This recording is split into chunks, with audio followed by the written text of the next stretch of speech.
need to halve our emissions by 2030. And in order to be able to do this, we need to scale the solutions exponentially to phase out the fossil fuels.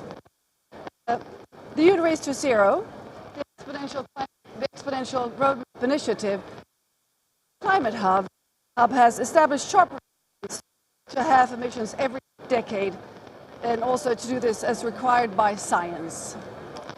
This event here today includes some of the world-leading member companies of the Exponential Roadmap Initiative.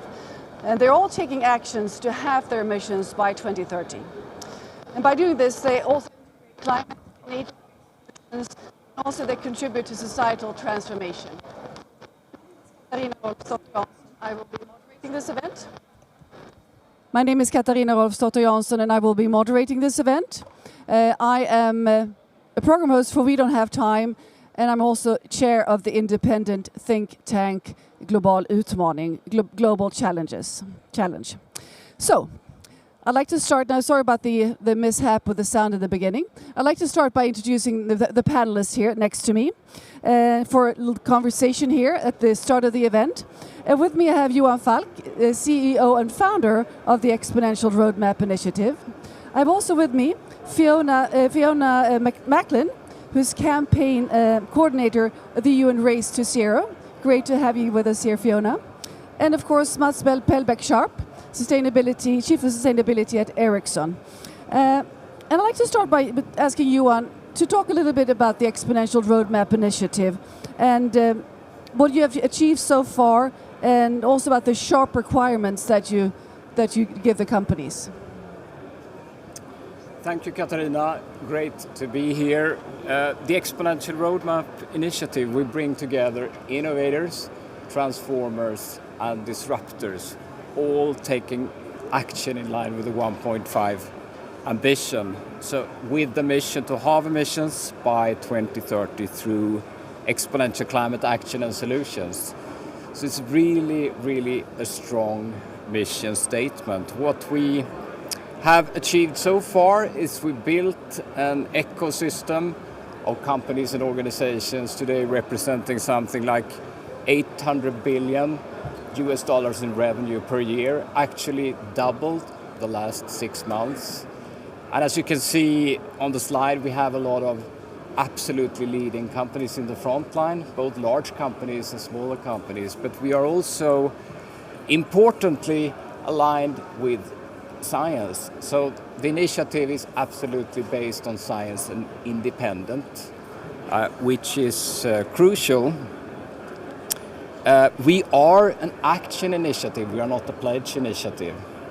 The companies basically commit to these hard requirements, but it's all about action. And we launch specific exponential projects, I would say. I can give you 2 examples. The SME Climate Hub, which we done as a joint venture together with Women Business, UN Race to Zero, ICC, and Normative, to help small and medium-sized companies to take climate action and halve emissions by 2030. And the other one is called the 1.5 Supply Chain Leaders, where we had an announcement the other day of an open guide which share the best practices to work in the supply chain to halve emissions by 2030. So these are 2 concrete examples. Then over to the requirements. What are the requirements? Well, we are pretty clear. Every time we onboard a company, they have to go through an assessment, and it's basically the 4 pillars in the business playbook, which is one of our key assets which all companies commit to. The first one and the second is to halve your emissions through the value chain by 2030, do your absolute utmost. But the next pillar is also to commit to integrate climate in your strategy and actually bring it into your product portfolio. And the final one is to contribute to transformation in society. And what can that be? Well, ensure to drive policy, ensure to help protect and restore nature, and contribute to society's transformation. Thank you. Thank you very much, Johan Falk. Mats Pelbeck-Sharp, how is Ericsson meeting these requirements, and could you tell us about your major achievements so far?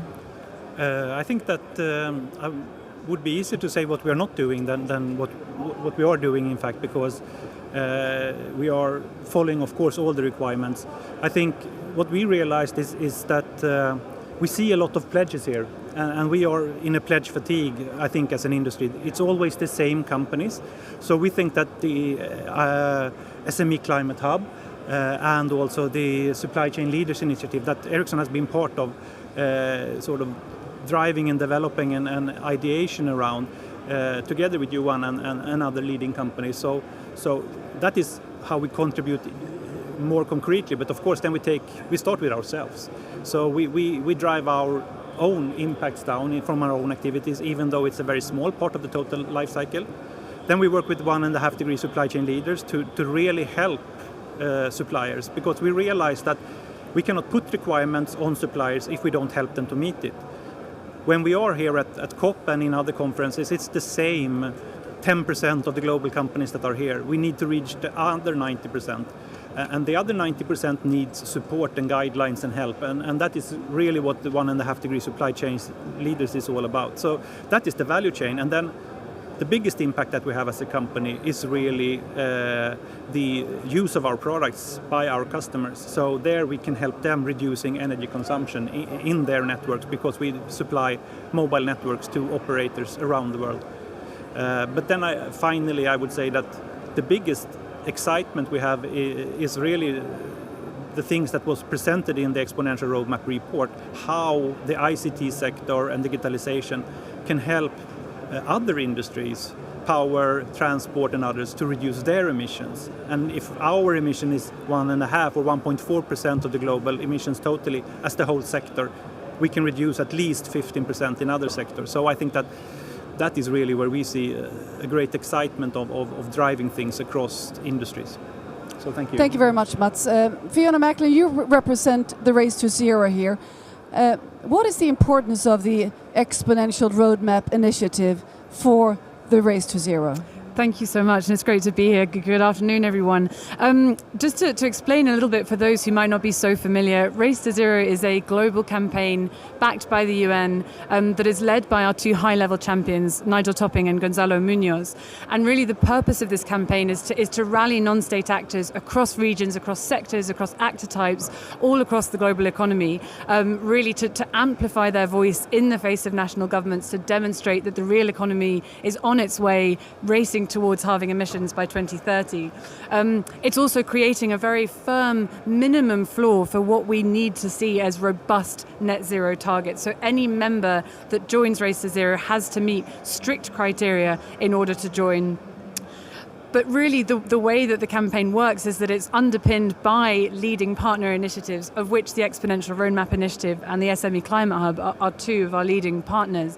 And really these are the pillars underneath the campaign that are bringing in our members and are supporting them in taking action in line with the science that we need to halve global emissions by 2030. So really I think what Exponential Roadmap Initiative is doing is, it's all in the name, it's accelerating action exponentially, which is absolutely what the campaign needs to support its members to achieve their targets. But it's also more than that. I think we've heard, and it's been an honour over the last few months to speak to members of Exponential Roadmap Initiative, and Mats, to hear from you just now about the concrete actions. I think it's a fantastic partner to demonstrate the actions that are being taken, to lead by example, to share experience with peers so that we can accelerate together. And that brings me on to this point about, I think the Exponential Roadmap Initiative is driving this radical collaboration that we need to see, not just between members, but also across partner initiatives, across actor types, all across the supply chain. And that is how we will win this race. It's not a race that only one of us will win. We'll all win this together. And I think that value of Exponential Roadmap Initiative in the campaign, supporting SMEs, is truly fantastic. Thank you very much, Fiona Macklin. It's now my pleasure to introduce the CEO of Ericsson, Börje Ekholm. Thank you. It's great to be here and a pleasure to join you. My parents always said that you can do nothing about yesterday, very little about today, but you can shape tomorrow. And today we're all facing a climate crisis. It's a true code red for humanity. And at Ericsson, we are fully committed to shaping tomorrow. We have a solid foundation for this commitment. We have been sustainability pioneers, basing our efforts on research and science going back 2 decades. And we are committed to supporting the Paris Agreement, and we were part of the first wave of companies to set the 1.5 degree aligned targets that were approved by the Science Based Targets initiative. We have also reduced emissions in our fleet facility, product transportation, as well as business travel by more than 70% in the last 8 years. And we continue to be committed to halving our value chain emissions by 2030. And here we see digitalization as a key driver. But we must do more, because I think the science is very, very clear. To minimize man-made damage and irreversible climate tipping points, we need to limit global warming to 1.5 degrees above pre-industrial levels. This means we really need to halve global greenhouse gas emissions by 2030 and reach net zero before 2050. And technology is a key part of the solution. The ICT sector itself is about 1.4% of global greenhouse gases. But our research shows that ICT solutions can enable 15% reduction of emissions in other sectors. And that's almost a third of the halving we need to have by 2030.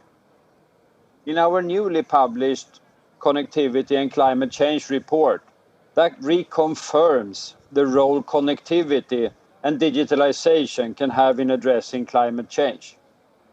The analysis illustrates that adding in the savings of applying 5G to 4 most carbon-emitting sectors, that would actually enable a reduction of 20% of EU's total annual emissions, or current emissions. That's equivalent actually to the total annual emissions of Spain and Italy combined. So we see there is an enormous potential to meet even ambitious targets to reduce carbon emissions by leveraging technology. So as I said, technology is truly a solution. Digitalization, I would say, is critical in all industries. But there is no digitalization without the digital infrastructure. And here, connectivity is a key part. So at present, if we look at the rollout of 5G in Europe, Europe is really just strolling towards the future. That compares not so well with other regions that are truly sprinting. So if we look at North America as well as Northeast Asia, they will actually enjoy 95% population coverage of 5G by 2027. They are investing 30 to 50% more per capita than Europe. So Europe is actually lagging behind quite significantly, and especially in high-capacity 5G rollouts.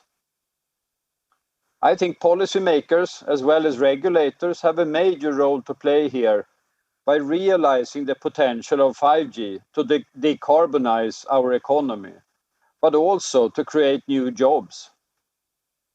So if we look here, we need to work together to create an investment-friendly environment for investments into the digital infrastructure, but we also need to address regulatory hurdles and other practical obstacles in order to allow for a faster rollout of 5G so we all can enjoy the benefits. I would say Europe cannot afford to wait any longer on industrial proof points of 5G. I think Europe runs the risk of losing out on the next big global industry evolution. Just as we saw with 4G, created a lot of new companies on top of a digital infrastructure. And I'm thinking like Facebook, Netflix in the US, but also Alibaba and Tencent in China. And these front-runner countries, or where those companies were created, have generated a lot of new jobs as well that we have not seen coming up in Europe. we now stand in front of 5G that will even have bigger impact on society and future job creation. And here, Europe cannot afford to fall behind yet again. Of course, the responsibility is not only with governments. We all have a responsibility to accelerate climate actions and all efforts to build a sustainable future for generations to come. As a first critical step, businesses and countries need to halve our emissions by 2030. And we encourage governments, public institutions, industry and thought leaders to join us in a true public-private partnership to create a world where limitless connectivity improves lives, redefines businesses, and pioneers a sustainable future. And I encourage us all to think, if not me, who? If not now, when? Thank you. Well, thank you very much, Börje Ekholm, for sharing this very strong message about connectivity and digitalization. Would you say that other companies in your arena also see this connection? I would say so, and I like to think so. We see, for example, today in almost all discussions with our customers that carbon emission and energy efficiency features at the front and center of the discussions. And I actually see a future when we start presentations to customers to talk about energy efficiency and how much we are bringing down our carbon emissions as a key selling point. And I see that happening. But what I think is even more interesting and fascinating is that today digitalization is discussed with many leaders in many other sectors as well.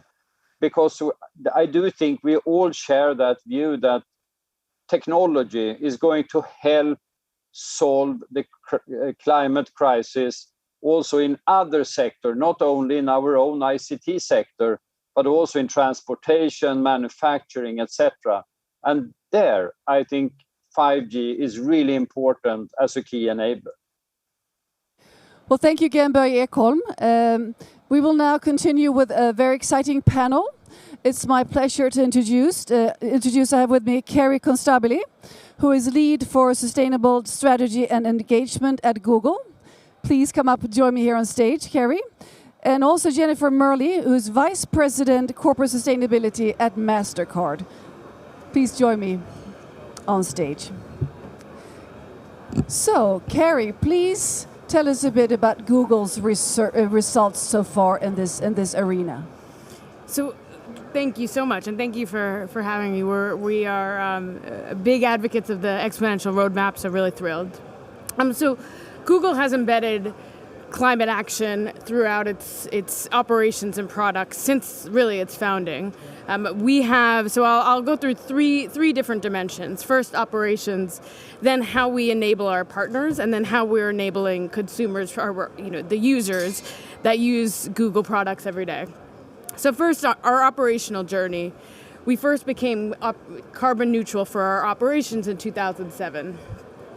Then we started to really invest in clean energy, and we started to really invest in renewable energy in 2010 and start setting internally a 100% renewable energy matching goal, which we achieved in 2017 and have been achieving ever since.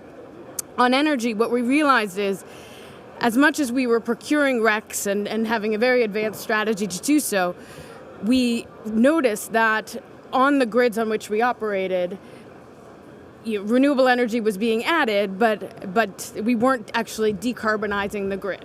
And so what we did then is last year we set a moonshot to achieve 24/7 carbon-free energy, meaning not emitting in the first place. So really going through policy and development, innovation to achieve full 24/7 carbon-free energy. We're about 60 over 60% there. So we anticipate we will get there by 2030.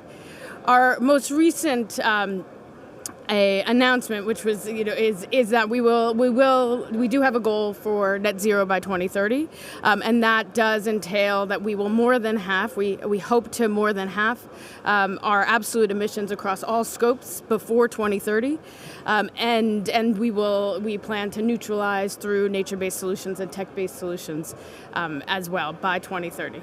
So that's something that it's very recent. It was just announced last week, and we're figuring it out as the whole world is figuring it out. I'll just say quickly a couple of other elements, and then we can dig in a bit more if we have time. Is Google really believes that all of those dimensions are about cleaning our own house, and that is, we think, that is the requirement, we believe, of businesses today to really be leaders in the climate crisis. But we also believe that every company needs to be a climate solutions provider, and we have really invested in those dimensions. So from early on, we used our technology, especially Google Earth technology, to help to enable cities to monitor their buildings, transit, and increase energy efficiency across all systems in cities. And then we've also used, as you probably have seen, our Google Earth technology to also monitor reforestation and really contribute to nature-based solutions. In addition to those, partner dimensions, we have launched on the energy side a number of alliances that have really moved, we think, the needle. The Renewable Energy Buyers Alliance we are a big part of, and I think through buyers really indicating that they want to purchase clean energy, they brought the supply chain and the supply chain curve down a bit and prices down. And then we also recently announced a partnership with the UN to scale 24/7 carbon-free tools and analytics to the rest of the world and peer companies. And finally, our products. So this is about enabling society. Last year, we committed to enable 1 billion users of our products to make more sustainable, low-emission solution choices, and make it much clearer and easier to find low-emission solutions and choices on all of Google's products. So that is from search. You now see UN sources when you Google climate change, and then Google Maps, you'll now see eco-routing solutions, I hope. I hope you've noticed that. It was released a couple of months ago. Travel, of course, Google Flights, you now see your carbon footprint. And also on Google Finance, you will see the CDP score of every company. And eventually your portfolio, you will see an aggregated portfolio score in accordance with sort of climate solutions. So that is just the beginning. Again, it's a big commitment, 1 billion by 2022. So we just are starting to release a suite of products, and we'd love more ideas to do more. Well, thank you very much, Kerry. Over to you now from Mastercard. Jennifer, what is your perspective? How much have you achieved in terms of climate action? Sure. So thank you all for having me. Really pleased to be here in Glasgow. From a climate accomplishment standpoint, we are just getting started, although we've been at this now for the last 5 to 6 years. So just in terms of some accomplishments, we were the first in the payments industry to achieve an approved science-based target. That was back in 2018. We set our Scope 1 and 2 emissions cut by 38%. As well as Scope 3 emissions by 20% by 2025. That's from a 2016 baseline. For those of you who are not familiar with how Mastercard does business, we're not a bank, we're not a regulated financial institution, we're a technology company. So our footprint is relatively small in comparison to a multi-sector organization like Google. Our job is really to process transactions between merchants and consumers and banks. So our footprint is relatively small, but like Kerry was talking about, we feel that it is not just our obligation and our duty, but our responsibility to clean up our own house, right? So, which is why we went so far as to be that first payments industry player to dive into that science-based target. We announced a net zero commitment to 2050 earlier this year. It was in January, in fact, right around the time of Davos. And since then, we've been achieving our emissions reductions, I don't want to say easily, because none of this is easy, but with confidence. And that gave us confidence to also say, it's time to move that up to 2040. So just this week, actually Monday, we announced that that net zero commitment has now been moved up to 2040. 75% of our emissions are in scope 3, primarily in our supply chain. So initiatives like this are going to be really critical, not just to us, but to others, especially because there's shared environment here. There is going to be shared supplier negotiations, perhaps, that can help us get to those reductions faster, and particularly with the SMEs who don't have the resources, the knowledge, or the time, really, to make those changes. I think when we do that collectively, that'll make a much bigger impact. Similar to what Kerry was talking about, where we've really tried to invest our time, energy, resources, and frankly innovation, has been in engaging with the outside world. We can sit inside of our box and say, we're Mastercard and we're cleaning up our own house and we're doing the things that we need to do to be climate positive, to be nature positive. But what we really think is more impactful for us, being a global network with 3 billion cardholders and more than 20,000 banks and 80 million merchants, if we use that position that we have at that intersection of commerce, every time that you or a business makes a purchase decision, hopefully we can have some influence or provide information about how to do that and make those choices in a more sustainable way. So 3 things that we're doing currently. We just launched a carbon calculator with a financial technology called Economy, based in Sweden. It is an application that allows you as a cardholder to track your carbon footprint approximately based on your card spend. And that will then give you information which hopefully will help inform you how to make sustainable choices in terms of how you spend. Do I take a flight versus a train? Look at my apparel spend, look at my grocery spend. What does that do on a month-to-month basis in terms of fluctuation in your approximate carbon footprint? We also have a 100 million tree commitment. That is over the next 5 years. We have pledged with more than 80 coalition partners to restore 100 million trees in Earth's most critical forests.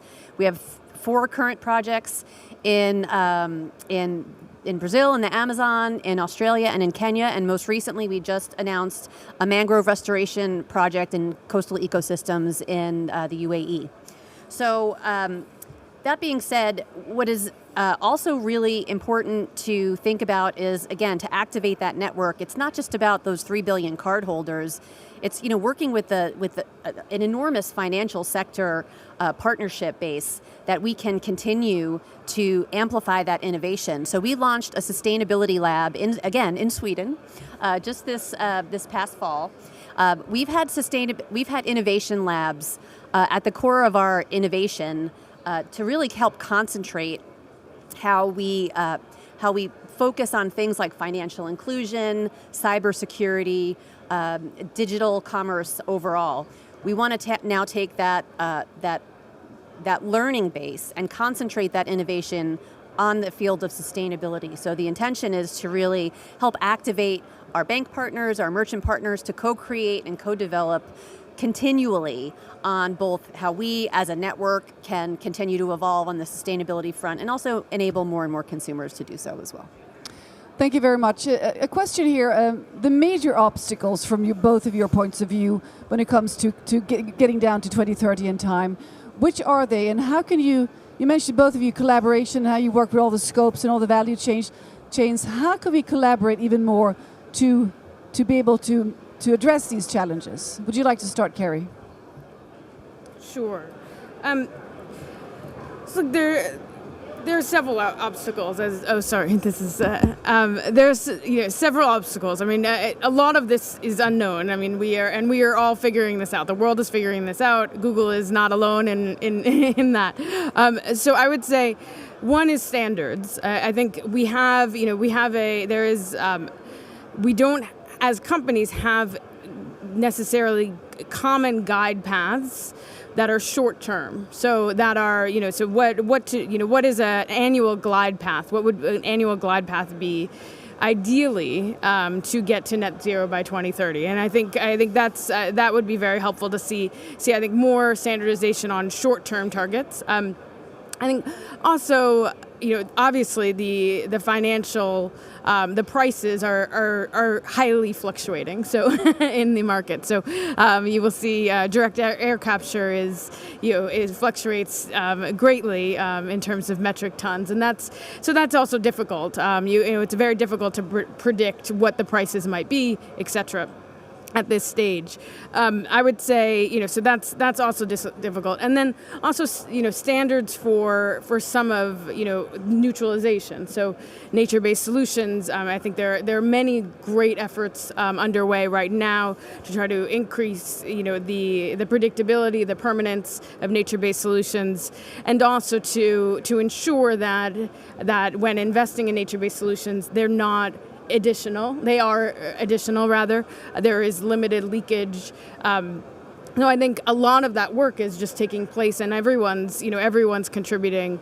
And then, of course, I mean, we all know Scope 3 is difficult to monitor, difficult to define for everyone, for the world. So I think that's we are collaborating with Exponential Roadmap, with Mastercard, with several companies and standards, leading organizations that are trying to figure this out, all of these dimensions out. Well, thank you very much, Kerry. How about you, Jennifer, from your perspective? What she said, as well as I think there's maybe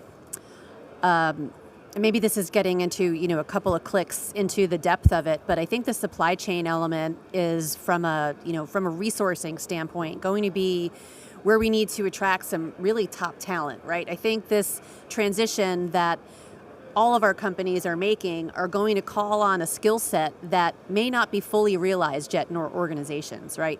Think about what it's going to take for you to decarbonize in your supply chain. And for us, it's 75%. I'm sure for Google, it's a big number as well. So we have hundreds, if not thousands of people who collectively manage our suppliers, but they do that in to a certain extent on a transactional basis, right? Even for our top 20% of suppliers, it's about pricing, it's about service. And now we need to extend that into a much deeper conversation and partnership where, I think we'd all hope that given the urgency around climate action, that they will hold hands with us along this journey. But there's a negotiation component now of this in terms of supply chain management that we are just starting to embark on, and I think that it's going to take, another level of skilled negotiating skills for our people to work with our supply chain to get to a point in an accelerated way that's really going to make an impact. So, how can members of the Exponential Roadmap Initiative help spread the good initiatives and the good work that's happening already? Well, in short, I think it's really going to be about shared knowledge, but also shared accomplishment. So if you think about the types of things that we buy as an organization, whether that be computers or desks or energy for that matter, I think the rise of a buyer's alliance type of approach that Exponential Roadmap might be able to help accelerate could potentially be very powerful, so that we're not having the same conversation with a Dell or a Microsoft, for instance, that Google is having, that Ericsson is having, and that those conversations don't get protracted over time and they can be maybe wash, rinse, repeat to a certain extent. Of course, I'm oversimplifying it, but that would be, ideal state in the terms of how this coalition could work together. It could mean, an acceleration of impact and accomplishment just by banding together.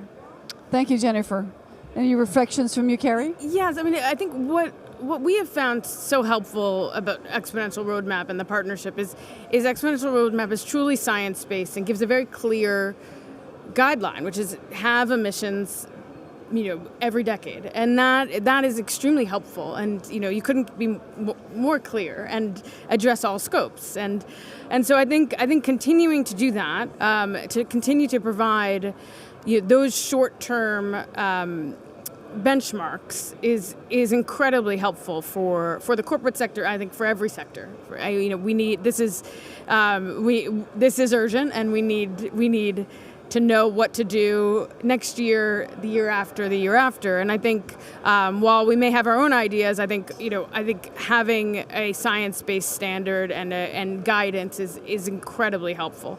I think Exponential Roadmap already brings together its members in so many ways, and through that guidance, again, is incredibly helpful. But I also think something like the 1.5 Supply Chain Leaders Alliance, which I may get the exact name wrong, but and I apologize to Johan for that. But I think that is something that we are incredibly interested in exploring more in depth now that we've set our goal, because that's a common interest and challenge for everyone, and it's really important to get the most ambitious companies together to really work on solutions, as we were just talking about. So.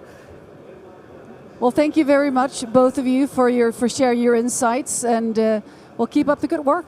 Thank you. Thanks so much. Thanks, everyone. Thank you.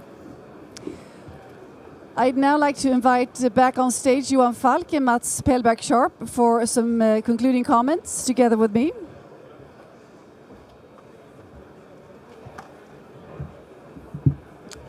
Hello, Mats and Johan. Mats from Ericsson and Johan from Exponential Roadmap Initiative. What are your main takeaways from this session? I'd like to start with you, Mats Pellback-Sharp.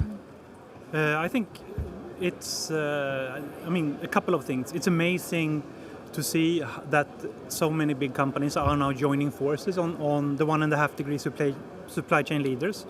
And also, as Johan said in the beginning, that this is an active agreement and not a pledge that you sign. But the thing is really to set your targets and then follow up. So I think we are the only truly organization from that perspective that really follows up on a regular basis. What is the progress of all the members and how do we drive things together forward? So I think that is one thing. And the second thing I think is that the leadership of the ICT sector. I mean, also Mastercard is almost an ICT sector company in a way, even though it's not part of that sector. It is, in fact, a technology company, as we heard. So it's very close, at least. And think about this. Nodding.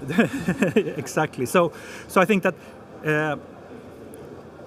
just one example to add to that, I think, is that the whole ICT sector uses around 4% of global electricity of the world. 4%. Power purchase agreement is one of the biggest drivers of renewable energy investments.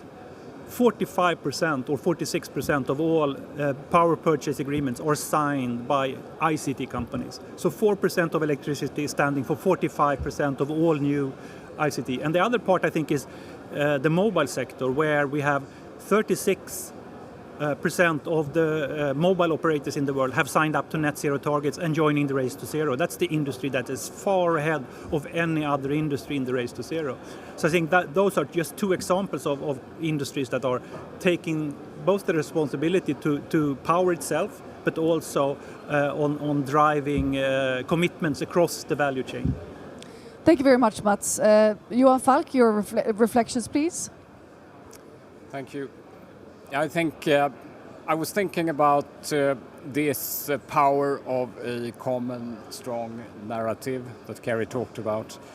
That it's about halving emissions every decade, and our laser focus needs to be on halving by 2030. And by having leaders actually rallying around the same message is incredibly important. And I can just see the last 6 months how much we moved forward from a lot of people or companies saying, well, that is impossible. It is possible.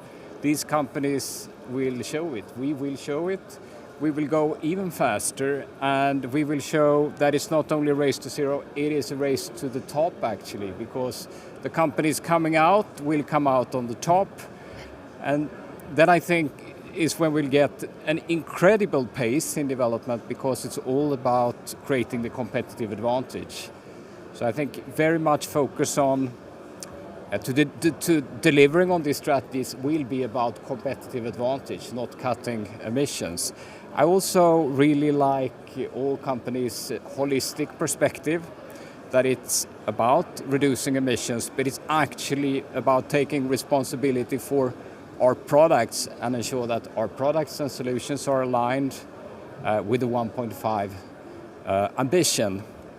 And the third thing which Börje talked about is, well, we have incredibly powerful technology from companies like Ericsson, Google and Mastercard, which are exponential technologies, scaling incredibly fast. Now we need to apply these technologies to help us actually to reduce rapidly through all sectors. So I think there is a lot of untapped opportunity to actually apply these technologies, and that should be a sort of compass direction for all tech companies, in my view. Thank you, Johan Falk. So how can we now scale and really push even further and develop the Exponential Roadmap Initiative? What are your comments, Mats? Well, I said earlier that you can never push a chain. You have to pull a chain. So to get the strength, I think the idea of the 1.5 degree supply chain leaders and many big companies pulling all their supply chains with them, I think that is really the big scaling.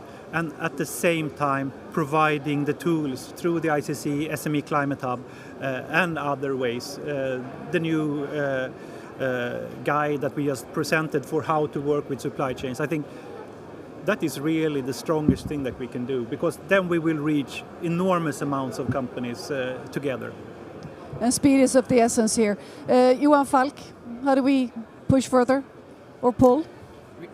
We are on a good path, in my opinion. We should continue to deliver on that strategy. I think a key point is the exponential thinking and absolutely radical innovation, because we can't think in the old linear way. Whatever we do, we need to think about how we can take something, think big, start small, scale fast in everything we do, basically.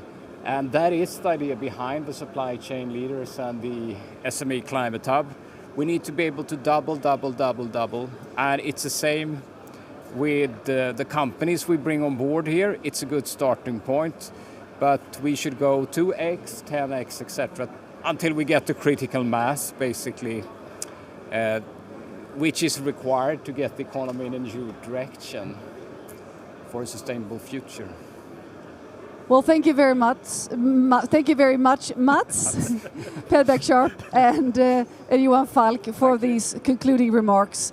And thank you, all of you here listening in the Swedish Pavilion, and all of you following us online. There's a new exciting session coming up in about 15 minutes, so stay tuned and see you soon.